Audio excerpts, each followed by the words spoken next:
深度学习为人工智能装上了强大的引擎，而站在这个浪潮之巅的是一群被称为是 AI 教父的先驱者。上一期我们提到了杰弗里·辛顿、杨丽昆，还有约书亚·本吉奥，他们被公认为是当代人工智能的三大奠基人。不过，AI 的天空远不止这三颗明星，还有更多闪亮的名字值得被记住。比如被称为 AI 教母的李飞飞，与辛顿共同获得诺贝尔奖的约翰霍普菲尔德教授，以及英伟达的创始人黄仁勋和他的首席科学家比尔·达利。为什么今天要特别提到这7位大咖呢？因为就在最近，2025年11月5日，他们共同荣获了2025年伊丽莎白女王工程奖。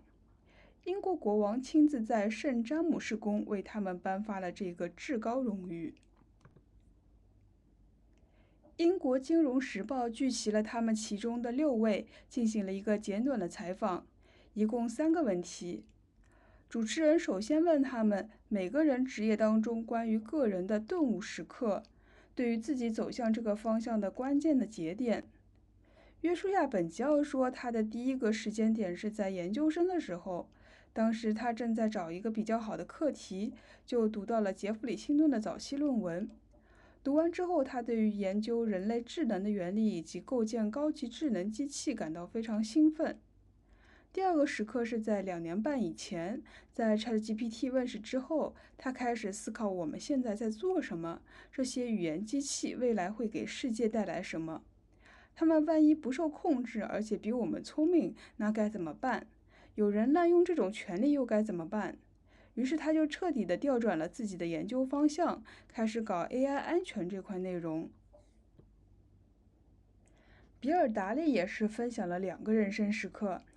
第一个是在90年代，他在斯坦福大学做研究，想要突破内存墙的问题，也就是内存性能严重限制 CPU 性能发挥的现象。这个使他比较关注流处理和 GPU 计算，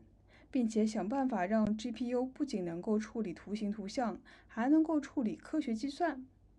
我猜想这也是他后来加入英伟达工作的原因吧。第二个时刻是2010年，他和他的斯坦福的同事安德鲁一起吃早餐。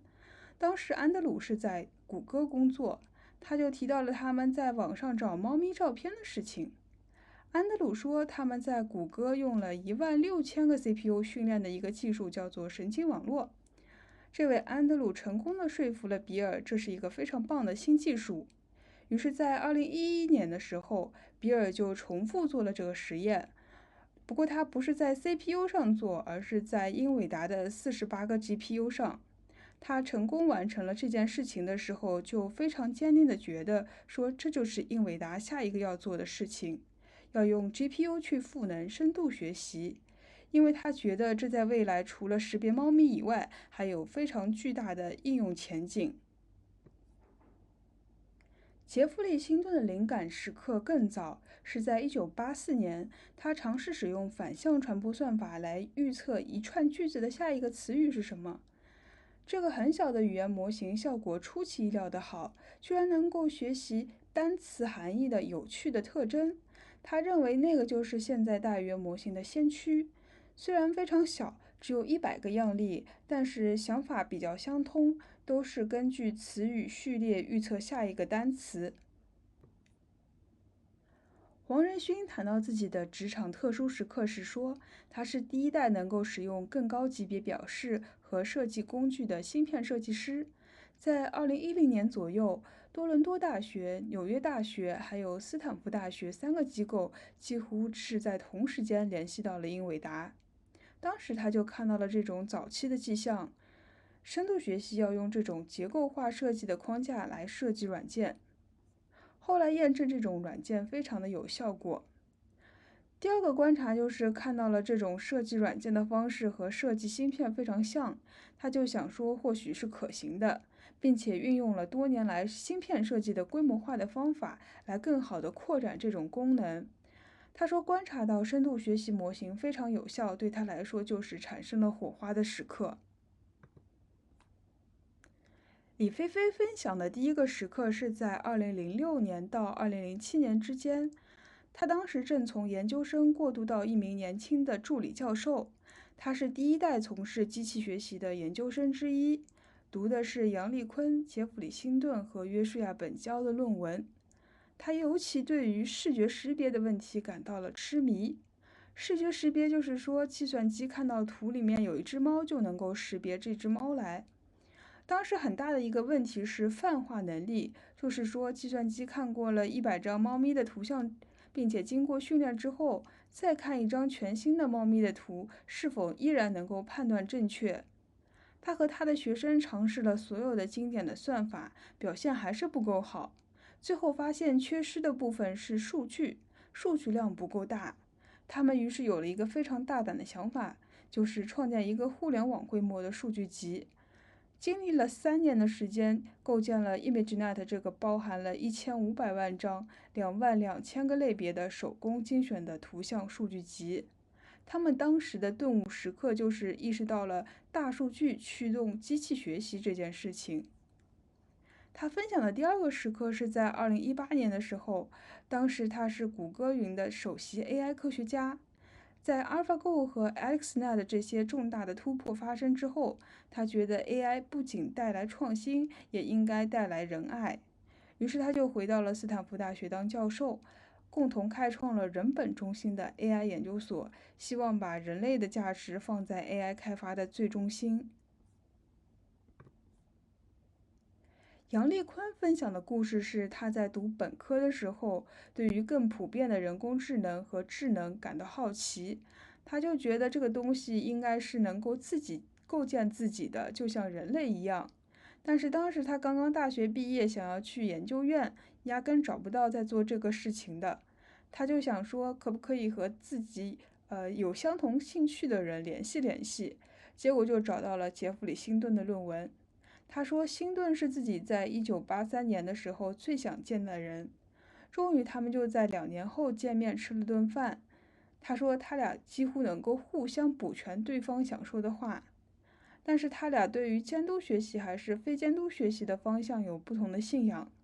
他在这个过程当中一直在尝试，做了一会儿监督学习，又尝试了非监督学习，后来又调转头做监督学习，最终确认方向不对，应该自监督学习更靠谱，就发展到了今天的大语言模型。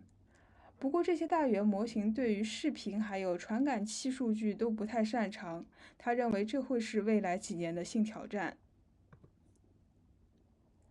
第二个问题是关于 AI 热潮和泡沫的看法。黄仁勋觉得说，当前并不类似于因特网时代的泡沫。一个是因为 GPU 是有真实需求的，这方面的资源被充分使用，而不是被闲置。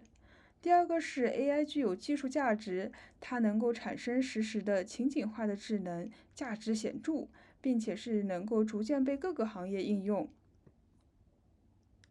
本教说，现在的 AI 已经不仅仅是大语言模型了，最近他们已经到了 agent 的阶段，通过一系列的步骤，以和环境交互的方式完成某些目标。他说，现在的科技已经和3年前完全不同，很难去预测未来5年或者是10年的方向会怎样。他自己召集了一群国际专家来跟踪这个 AI 发生的变化，以及它的发展会到哪里去，以及怎样减少风险。他觉得 AI 每一个发展的速度未必是一样的，如果结果没有达到预期，短期上就会有财务方面的后果。不过长期上来讲，它的发展一直会是一个趋势。听到这里，比尔赶紧接上话，他说他觉得当前的 AI 发展有3个趋势，一个是模型的效率越来越高，你可以用更少的计算量获得更好的结果了。这种成本的下降，让你可以花和以前一样的钱去做更多的 AI 训练。第二个是模型变得越来越好了 ，Transformer 的模型可能会变得越来越好，或者以后会有其他的架构随之产生，这样一直会有训练出更好的模型的需求。第3点，他觉得我们在应用方面现在只是触及到了表层 AI 可以使人类生活的方方面面都变得更好，无论是在工作中还是生活当中。他说，现在只有1%的这种最终需求被满足了。随着这种扩展，它的用量会增加，而不是产生泡沫。所以他觉得没有泡沫，而是在发展的早期。此外，李飞飞说，从市场的观点来看，他觉得这是一个动态的过程，有时候可能会有自我调整。但是从长期考虑，AI 是一个非常年轻的行业。比如像物理学是一门拥有了400多年历史的学科，而今天的 AI 如果从图灵那个时候开始算起，只有75岁，所以将会有更多前沿的东西是需要被研究和被探索的。LLM 和 agents 很多都是基于语言的，但是从人类的角度来看，我们有很多的智能是超越语言的。他自己目前在做的空间智能，就是存在于感知和行动之间的一个关键部分。这个也是人类拥有的非常广泛的，除了语言之外的智能。现在，即便是最强的大语言模型，也没有办法通过基本的空间智能测试。因此，他觉得这方面还有很多前沿工作是需要被征服和开拓的，也会给未来带来更多的应用前景。杨丽坤说：“我们不在泡沫当中，因为有很多 LLM 应用可以开发。LLM 是当前的主导范式，这只奶牛还有很多奶可以挤。一旦我们有更多的了解智能可穿戴设备，就会有更多这方面的服务和需求。”他说，当前有泡沫的感觉或者是说法，是因为有很多人，包括他自己，觉得大语言模型没有办法实现超越人类智能的目标。为了实现 AGI，还需要突破几个比较大的挑战，我们才能够真正拥有这种想象中的超级机器。所以他觉得 AI 不仅是个更多基础建设、更多数据、更多投资，还有更多发展当前 LLM 模型的问题，而是一个科学问题。主持人最后一个问题是对于未来 AGI 的展望以及他们预期的时间。关于这个问题，他们的观点并不一致。有的人说，现在部分 AI 的能力已经超越人类；有的人说，20年内可能实现AI 在辩论当中战胜人类。他们很多人觉得 AGI 不会是一个具体的事件，而是能力在不同领域逐步扩展的过程。强调了 AI 仍然需要更多的科学突破，要和人类智能互补共存，并且未来存在多种可能，要以开放的态度对待 AI 的发展。毕竟科学家是通过实验发现规律的，而他们并不是拿着水晶球的预言家。我觉得科学家预测未来的方向可能比较合理，预测时间，除非他自己已经开发出来了，不然也太难预测了。我觉得英国组织的这个2025年的伊丽莎白女王工程奖颁奖活动挺好的，可以借着这个活动聚齐塑造了我们今天 AI 世界的科学魔法师。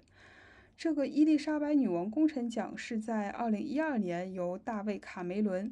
尼克·克莱格和艾德·米利班德组成的跨党派团体发起的，他们分别是英国首相、副首相和反对党领袖。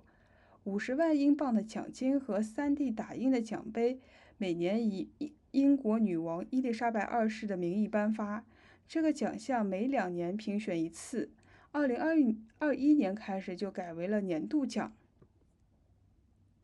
这次得奖的人也特别有意义，比如像李飞飞代表的是大数据，王仁勋和比尔代表的是 GPU 的算力，